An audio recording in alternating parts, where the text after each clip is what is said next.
Le nouveau service proposé par Netlify est un incroyable outil prêt à révolutionner le monde de l'hébergement web. Inspirons-en nous pour créer des solutions innovantes et différenciantes.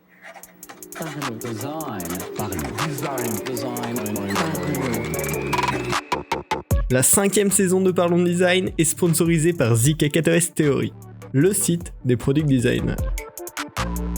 Salut, c'est Romain Pinchna, bienvenue dans Parlons Design. Aujourd'hui, on va parler d'un outil assez génial en termes de design et derrière, on va voir comment on peut s'en inspirer. Mais c'est vraiment un petit épisode coup de cœur comme ça, quelque chose qui m'a vraiment marqué et que je suis très content de vous partager parce que je pense sincèrement que c'est une idée absolument géniale qui a été mise en place par Netlify et qu'on peut faire pas mal de choses en s'inspirant de ça.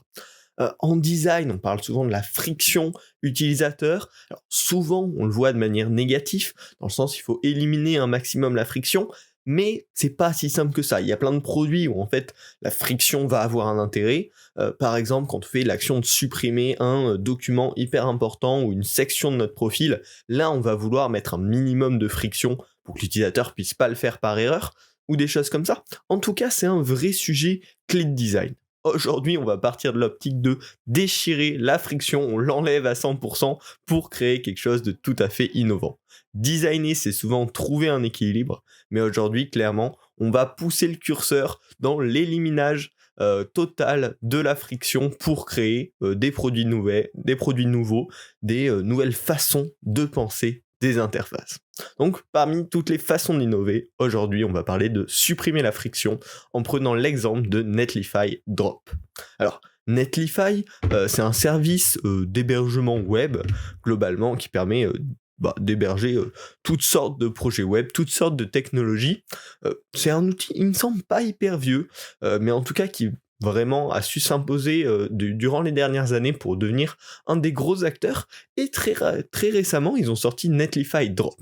Alors Netlify Drop, c'est assez magique, c'est un service d'hébergement web, bien évidemment, mais c'est un service d'hébergement web ultra rapide qui va leur permettre probablement d'acquérir beaucoup d'utilisateurs.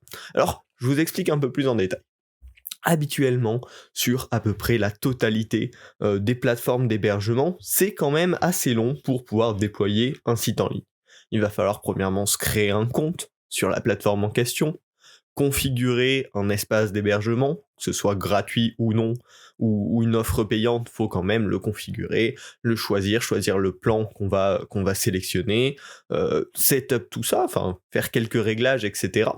Ensuite, derrière, en fonction du type d'hébergement, on va pouvoir se connecter directement en FTP dessus pour y envoyer nos fichiers, ou configurer du déploiement automatique via GitHub, notamment avec Netlify, c'est ce qui fait beaucoup, tu vas connecter ton hébergement Netlify à un repository GitHub ou GitLab par exemple, et derrière ça va se synchroniser, dès que tu envoies des modifications de ton code, ça va être redéployé automatiquement, et du coup une fois que tu as configuré tout ça, tu vas pouvoir le déployer, le site sera en ligne et sera accessible.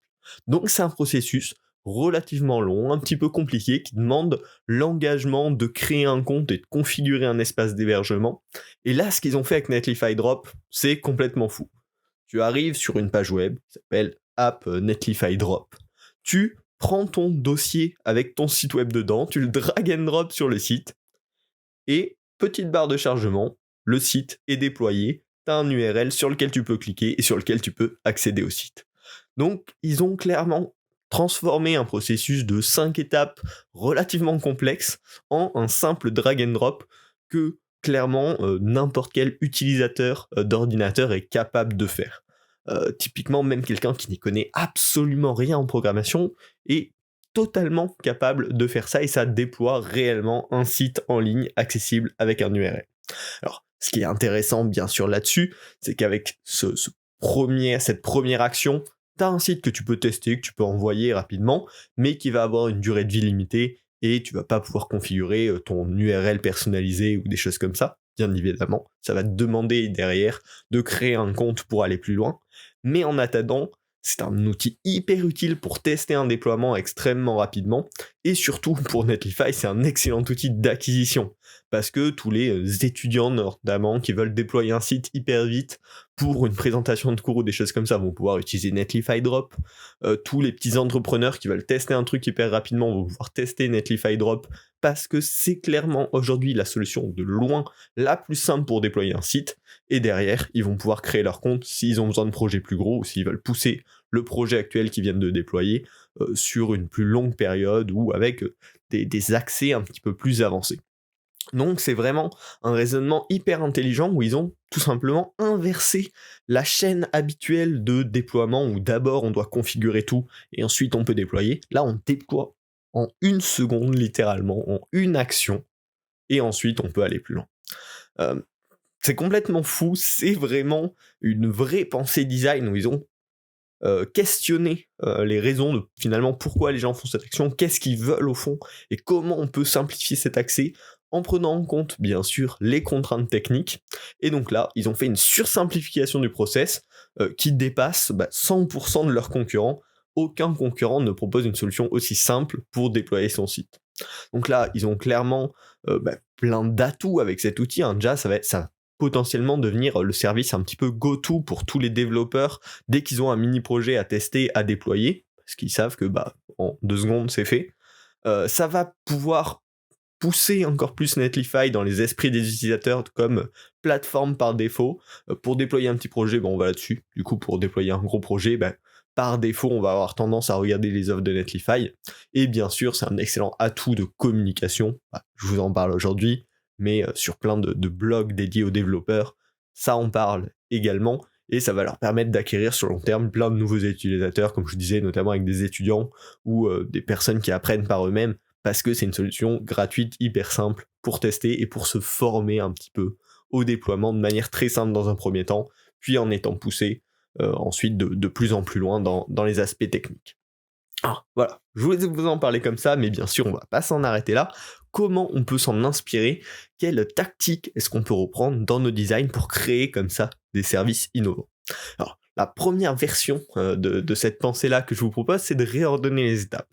Là, c'est vraiment ce qu'a fait Netlify. Si on a plein d'étapes compliquées pour arriver à un objectif final, mais finalement, est-ce qu'on peut pas inverser toutes ces étapes pour, au lieu de commencer par je crée mon compte, je configure et ensuite je peux enfin utiliser le service, pourquoi on pourrait pas utiliser le service en premier et ensuite créer mon compte, configurer, etc. Ça peut s'appliquer clairement dans plein de process. Souvent, par exemple, on demande de créer un compte à l'utilisateur en premier et ensuite il peut utiliser l'application. Mais est-ce qu'on pourrait pas faire l'inverse? La prochaine fois qu'on design une application, est-ce qu'on peut pas permettre à l'utilisateur d'utiliser l'application et au bout d'un moment, lui demander de créer un compte pour passer à des actions suivantes? Ou au bout de quelques minutes d'utilisation, lui dire maintenant il faut créer un compte. Mais est-ce qu'il n'y a pas possibilité de lui laisser l'utiliser sans compte, parce que finalement ça va lui permettre d'avoir un vrai avant-goût, une vraie motivation pour se créer un compte, parce qu'il sait la valeur qu'il aura derrière. Pareil, souvent quand on lance une application, plein d'applications demandent les autorisations de GPS, de notifications dès le début, pour ensuite permettre l'utilisation. Est-ce qu'on peut pas encore une fois inverser ça, permettre l'utilisation d'abord, et au fur et à mesure que l'utilisateur demande accès à des fonctions spécifiques, on va lui dire tu veux ça, il nous suffit d'avoir l'autorisation pour le GPS par exemple. Et donc penser à réordonner finalement les étapes que des fois on va un peu faire par défaut, soit parce qu'on va les ignorer, soit parce qu'on va se dire c'est plus pratique comme ça. Mais finalement, des fois, si on dépasse cet aspect pratique, on va pouvoir permettre une expérience bien meilleure, une meilleure acquisition d'utilisateurs, et finalement remplir les objectifs des interfaces qu'on conçoit pour nos utilisateurs. Alors, cette méthodologie d'effacer toute la friction, elle peut aussi se voir sous l'angle d'éliminer tout le surplus. Netlify l'a aussi appliqué, on demande souvent de la configuration, un petit peu de l'hébergement, finalement, est-ce qu'une configuration par défaut peut pas marcher dans 90% des cas? Ça peut fonctionner par exemple dans un formulaire, on va éviter de demander des informations pas nécessaires, l'âge de l'utilisateur, son adresse, un double mot de passe, dès le début. On va demander que l'essentiel dans un premier temps pour que l'inscription soit la plus simple possible, et derrière, si besoin, on va lui demander des informations complémentaires au fur et à mesure de son expérience, mais on va éviter de demander trop d'informations de surplus dès le début. Ou sur la création d'un compte. Toutes les applications quasiment aujourd'hui demandent de créer un compte sur mesure ou propose des fois la connexion via les réseaux sociaux, mais est-ce qu'en fonction de votre produit, finalement faire une inscription avec un email, avec un lien magique, c'est-à-dire l'utilisateur va juste avoir à mettre son mail et directement ça va lui envoyer un petit lien, un petit code qui lui permet de se connecter sans avoir à créer de compte, avec un mot de passe, etc. Donc ça lui crée un compte lié à son adresse mail, et la prochaine fois qu'il voudra se reconnecter, il aura juste à ressaisir son adresse mail, il recevra son lien magique de connexion, et ça évite d'avoir un mot de passe de plus à retenir, utilisé comme le font par exemple WhatsApp, ou l'avait fait Clubhouse, juste le numéro de téléphone.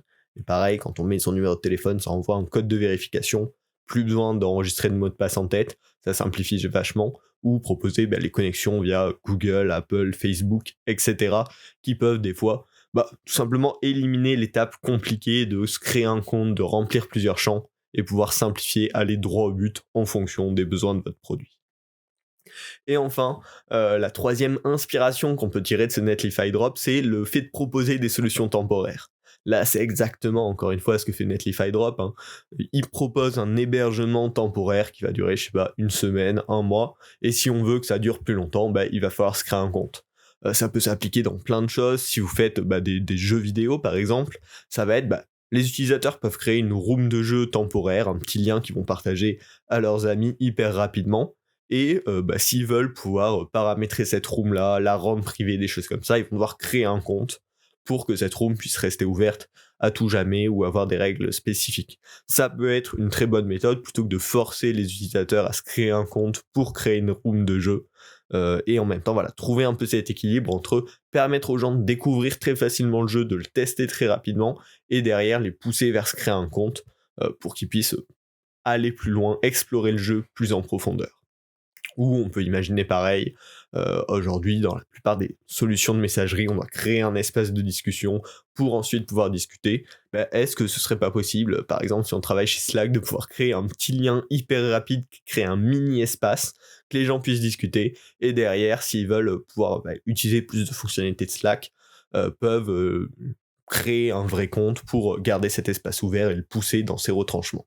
Voilà, il y a plein d'idées comme ça qu'on peut tirer, vraiment Netlify Drop c'est une excellente inspiration, c'est ce qu'ils ont réussi à faire dans le monde de l'hébergement, et finalement est-ce qu'on peut pas l'appliquer à d'autres univers, ou même à notre réflexion de design en général, réordonner les étapes, c'est une réflexion qu'on peut avoir sur tout plein de design d'interface. Voilà, j'espère que cet épisode un petit peu plus court que d'habitude vous aura plu. Supprimer la friction à 100% peut être un moteur d'innovation. Bien sûr, ce n'est pas le seul. Il ne faut pas appliquer cette méthodologie tout le temps, bien évidemment, mais comme tout ce que je vous raconte dans ces podcasts et dans probablement tout ce que vous lisez également sur Internet ou sur des livres sur le design, il faut toujours l'adapter au contexte. En tout cas, là, ça a été extrêmement bien utilisé et on peut s'en inspirer. Voilà. N'hésitez pas justement à analyser un petit peu les annonces que vous voyez autour de vous, à vous en inspirer. Si cet épisode vous a plu, si ces infos vous a plu, si cette petite discussion vous a plu, n'hésitez pas bien sûr à vous abonner au podcast Parlons Design. C'est toutes les semaines un épisode où on discute comme ça ensemble d'un petit sujet de design. Et également, si vous voulez avoir plus d'infos plus souvent, j'anime Partageons Design. C'est une petite newsletter, on va dire, que vous pouvez suivre soit sur Feedly, qui est un lecteur de flux RSS que je vous reconseille à fond, ou directement par mail avec une petite newsletter, c'est complètement gratuit. Et en fait, dès que je trouve des articles ou des contenus, des vidéos qui, moi, me passionnent en termes de design, je le partage là-dessus, je vous donne un petit peu mon avis, et puis vous pouvez les consulter. Donc n'hésitez pas, pareil, c'est gratuit, le lien est dans la description, et ça vous permet d'avoir un petit peu plus de contenu design choisi à la main. J'espère que cet épisode vous aura plu, on se retrouve la semaine prochaine dans Parlons Design, salut. Parlons Design.